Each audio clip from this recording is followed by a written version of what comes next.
আসসালামু আলাইকুম, আপনাদের সবাইকে স্বাগতম করছি আমার ইউটিউব চ্যানেলে। আমি জান্নাতুল সাফা ঈশা নিয়ে আসলাম আপনাদের জন্য আরও নতুন একটি ভিডিও। আশা করছি সবাই ভালো আছেন। আলহামদুলিল্লাহ, আল্লাহর অশেষ রহমতে আমি অনেক ভালো আছি। প্রতিবারের মতো ভিডিওটি স্টার্ট করার আগে সবাইকে হার্টলি রিকোয়েস্ট করব, যারা আমার এই ভিডিওটি দেখছেন তারা প্লিজ ভিডিওটি স্কিপ করবেন না, সম্পূর্ণ ভিডিওটি দেখার চেষ্টা করবেন। যদি ভিডিওটি ভালো লেগে থাকে তাহলে অবশ্যই একটি লাইক দিয়ে ভিডিওটি কন্টিনিউ করবেন প্লিজ। যদি আপনি সব কিছুই করে থাকেন তাহলে আপনাকে অসংখ্য ধন্যবাদ। আজকেও আমি দৈনন্দিন জীবনে ঘুম থেকে উঠে নাস্তা তৈরি করে নিয়েছি। সকালে তেমন কোনো ফুটেজ নেওয়া হয়নি, ভাবলাম আজকে আপনাদের সাথে সকালে রান্নাবান্না শেয়ার করব না, আজকে একটু ডিফারেন্ট কিছু ট্রাই করব। তাই সকালে রুটি ভাজি আর এই চাটা বানিয়ে নিয়েছিলাম। আমরা ডিম সিদ্ধও খাই, তো ডিম সিদ্ধ দিয়েছিলাম। তো এই চাটা দেওয়া হয়ে গেল। এই ছিল আমাদের আজকের নাস্তা। এটা দিয়ে আমরা সিম্পলি নাস্তাটা সেরে ফেলেছি। এখন যে নাস্তা খাওয়ার পর থাল বাসনগুলো নষ্ট করেছিলাম সেগুলো ধুয়ে নেব।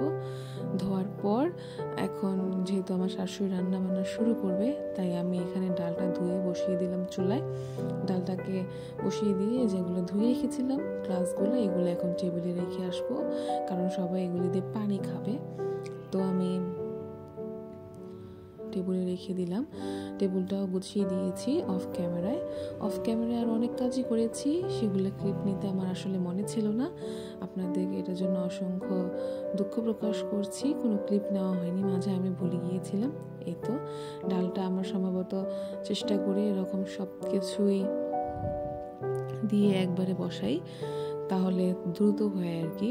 হলুদ, মরিচ, টমেটো, পেঁয়াজ, কাঁচামরিচ যা ছিল সব একসাথে দিয়ে এখন এটাকে আমি সেদ্ধ হওয়ার জন্য রেখে দিলাম। এটা সেদ্ধ হতে থাক। ততক্ষণে আমি ভাবলাম যে আমাদের হেল্পিং হ্যান্ড চলে এসেছিল বাসায় কাজ করার জন্য, মানে রুম ক্লিন করবে। তাই আমি ভাবলাম যেহেতু এখন শীতকাল চলে আসছে, তো শীতকাল যখন এসেই পড়েছে তখন ভাবলাম ঘরটাকে একটু ডিপলি ক্লিন করবো আজকে। তাই ঘুম থেকেও সকালে উঠেছিলাম, সব কাজ শেষ করে প্রায় 10টা সাড়ে 10টার মধ্যে আমি আমার রুমটা ক্লিন করতে চলে যাই। যেহেতু শীতকাল চলে এসছে বললাম, তো আমার একটু ঠান্ডার সমস্যা থাকার কারণে আমি শীতকালে এগুলি করতে পারবো না। তাই আমি আগেই চেষ্টা করছি সব কিছু ক্লিন করে নেওয়ার, যাতে ঠান্ডার সময় আমার আর পানি জাতীয় কাজ না করা লাগে, মানে একটু কম করবো আর কি পানি জাতীয় কাজ। তো আমি আজকে বললাম যেহেতু আজকে আমি আমার রুমটাকে ডিপলি ক্লিন করব, তো ফার্স্টেই আমি আমার এসি, ফ্যান, লাইট যা যা ছিল সব কিছু মুছে নিয়েছি। এখন এই জানালাগুলোও মুছবো, থাইগুলোও মুছে নেব, থাই গ্লাসগুলোও মুছবো। এগুলো সব আমি অফ ক্যামেরায় করে নিয়েছি। আজকে আমার রুমটা খুব নাজেহাল অবস্থা ছিল, যেহেতু পুরো রুমটাই ক্লিন করছিলাম ভালো মতো, তাই সব কিছু ভালোভাবে ক্লিন করে তারপর চেষ্টা করছি গোছানোর। আপনাদেরকে একটু দেখাচ্ছি, আপনাদের সাথে একটু শেয়ার করছি যে আমি কীভাবে আমার রুমটাকে ক্লিন করে থাকি। তো এই তো এটা হচ্ছে আমার বারান্দা, আর এই থাইটাও এখন পরিষ্কার করে নিচ্ছি। অনেক ময়লা হয়েছিল থাইটা, যেহেতু এটা একদম বারান্দার সাথে, তো বারান্দার যত ধুলাবালু আসে সব কিছু এই থাইটার ওপর মানে ঝড়ঝাপটা যায়। তো এই থাইটা খুব ময়লা হয়ে গিয়েছিল, এটাকে আমি সাবান আর স্যাভলন দিয়ে ভালোভাবে ক্লিন করে নিচ্ছি। আমি সব কিছু সাবান স্যাভলন দিয়ে স্যানিটাইজ করার চেষ্টা করছি, যেহেতু খুব ধুলাবালির সময়, এখন শীতকাল, তার পাশাপাশি এখন বৃষ্টি হচ্ছে না, তাই ধুলাবালুর প্রকোপটা একটু বেশি।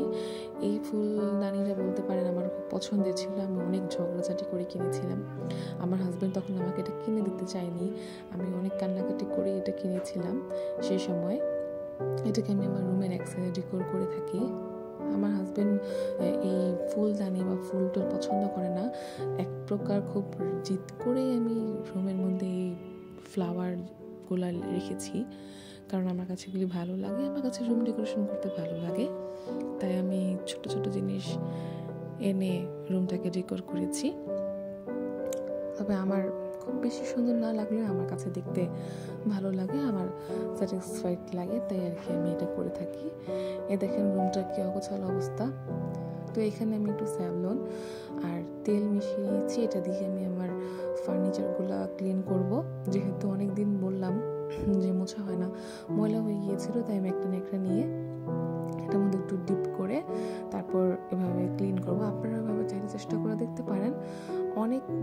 পরিষ্কার হয়, তার পাশাপাশি একটা আলাদা একটা গ্লেজ আসে, যেহেতু তেল থাকে তার মধ্যে স্যাভলন, যেহেতু স্যাভলন ক্লিনিংয়ের কাজে খুব ভালো। এভাবে চেষ্টা করে দেখতে পারেন, অনেক পরিষ্কার হয়, এমনকি খুব গ্লেসি একটা ভাইব দেয়। আমার কাছে ভালো লাগে। আমি প্রায় আমার ফার্নিচারগুলো তেল দিয়ে ক্লিন করে থাকি।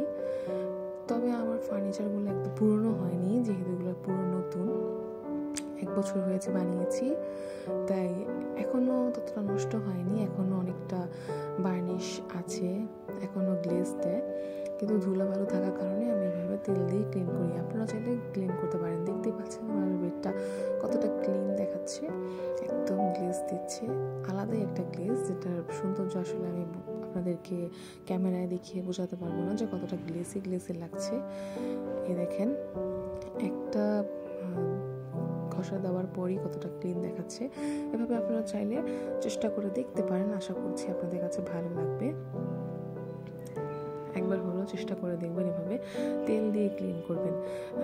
নারকেল তেল, সরিষার তেল, আর চাইলে একটু কেরোসিন তেল দিতে পারেন। আপনাদের বাসায় যে তেল আছে সে তেল দিয়েও করতে পারেন, কোনো অসুবিধা নেই। চাইলে শুধু নারকেল তেলও ব্যবহার করতে পারেন। যারা কেরোসিন তেলের গন্ধ সহ্য করতে পারে না তাদের জন্য বলছি। এভাবে আস্তে আস্তে আমি আমার প্রতিটা ফার্নিচার ক্লিন করব। ফার্স্টে খাট করলাম, এখন আলমারিও করে নেব, তারপর আস্তে আস্তে আমি পুরো রুমটাকে এভাবে ক্লিন করব। প্লিজ ভিডিওটি একটু ধৈর্য ধরে দেখবেন, অবশ্যই আপনাদের কাছে একটু হলেও ভালো লাগবে আশা করছি। আপনাদের সাপোর্ট আমার জন্য খুবই গুরুত্বপূর্ণ, আপনাদের একটি লাইক আমার জন্য খুবই গুরুত্বপূর্ণ। আপনাদের একটি লাইক আমার ভিডিওটি আরেকজনের কাছে পৌঁছে দিতে সাহায্য করবে, তাই প্লিজ একটি লাইক দিয়ে ভিডিওটি কন্টিনিউ করবেন। এমনকি যদি ভিডিওটি ভালো লেগে থাকে অথবা আপনাদের কাছে আমার ভিডিওর কোয়ালিটি ভালো লেগে থাকে, তাহলে অবশ্যই একটি লাইক দিয়ে অথবা একটি সাবস্ক্রাইব করে আমার পাশে থাকবেন। তো এইভাবে আমি ক্লিন করে নিচ্ছি।